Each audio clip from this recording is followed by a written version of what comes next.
The largest, the Indri, seldom comes down from the branches.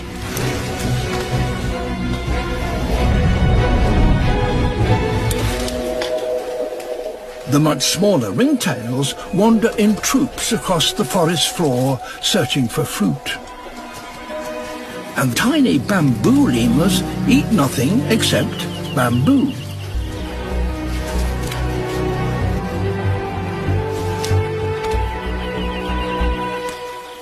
With few competitors, lemurs have been free to colonize almost every environment on the island.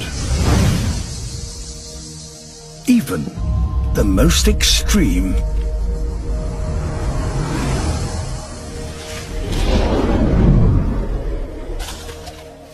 This baby Shifaka has a hard life ahead of